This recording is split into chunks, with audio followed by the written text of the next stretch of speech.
And we're going to take you to Knoxville now and meet the University of Tennessee Vols head coach. And Tony Vitello is good enough to take some time with us on the stove. Tony, good morning. Good morning to y'all. Pleasure to join you. It's great to have you on with us. You run a program there that has put quite a bit of major league talent out there into the world for us to consume. And we know that, I guess, Todd Helton is the guy that comes to mind first. R.A. Dickey is on the list. Here's a partial list of Vols that have gone on to major league stardom. Matt Duffy, Chase Headley, some really good players here. How active is the program in bringing some of these guys back to visit with the current players? You know, we just had Luke Hochevar, who obviously was a part of that Royals World Series win, former first pick of the entire draft. He was joined by Yan Gomes, and they actually reached out to us and just wanted to speak on how different today's world is for our guys. I mean, college athletes benefit greatly now from media attention, playing in phenomenal stadiums, regardless of which conference it is, and so on and so forth. So the guys just kind of wanted to educate our players on maybe how to navigate those waters. And as much as I'd like to think they like hearing from our coach's voice, when it's someone who's got a major league career under their belt like those two guys, they listen a lot more. And of course, Todd is the poster boy of the program or face of the program. And he just donated a very generous portion of money to the program's stadium renovation that's coming soon. So it means a lot to have those guys giving back in different ways. Hey, Tony, good to see you, my friend. We'll talk about the draft and how great you were a little bit later, but I want to stay on your program real quick. So this is your 6th season coming up. How long did it take for it to become like your program, your players, to really now where you're at in the cycle, clearly, but was it in your 2nd season, your 3rd season, 4th year? How long does it take to become your players? Yeah, it's so unique because what happens, our recruiting occurs so early. I mean, we're talking to literally, freshmen in high school are committing to not just us, but other teams in Power 5 conferences. So that time takes a long time for freshmen to show up on our campus and be freshmen. So this 2022 class that just got here is really one of the first class that we were able to kind of put together, even though we've been here for a long time. And by that, I mean put together starting kind of from ground zero or neutral territory. The guys who really led us into our first regional, I don't want to say were Band-Aids because that would be an offensive term, but it's basically trying to fill needs immediately. And you stumble upon a left-handed pitcher like Garrett Crochet just because we need pitching, much less left-handed pitching.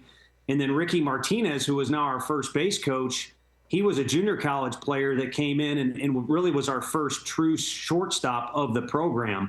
But those guys were all kind of immediate fill-ins. And then you hit this strange gap where, it's the first true high school recruits that you had get on campus. So it's been unique. It's been a whirlwind.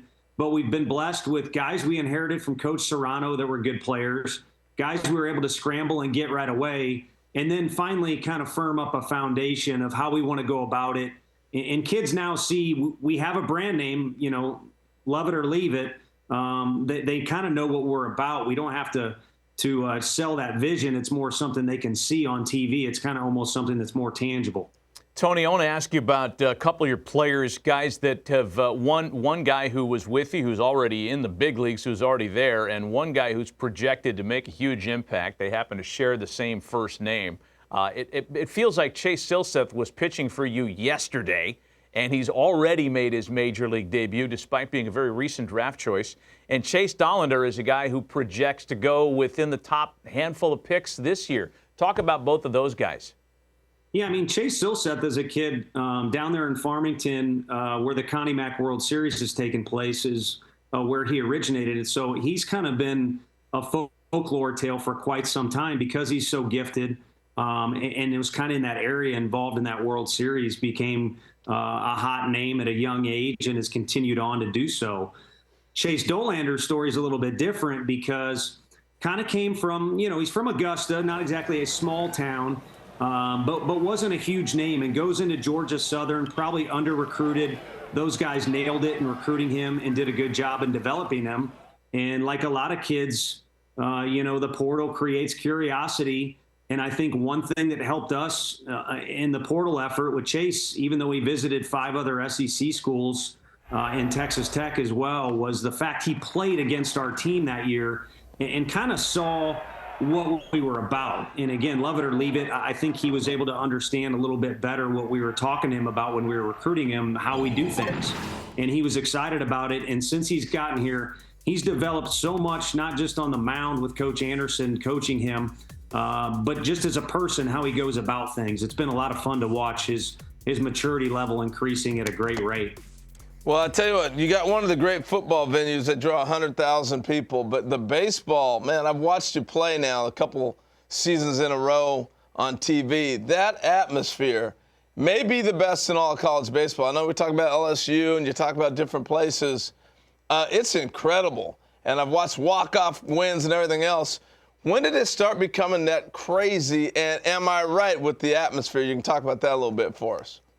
Yeah, I mean, any player in our league is blessed with the parks you go to. I mean, every single one of them are great facilities, and you got rowdy fans. I know some people may not like this, but I feel like it's the most loyal fan base in the country, or the unique schools we have in our conference. So we had to catch up. And where it all started, I think, was right when COVID, kind of started to open up a little bit, if that's the right way to talk about it, where we were able to get some people in the seats. And our administration was very aggressive. We were one of the first ones to increase the amount of people or percentage of people that could fill the stadium.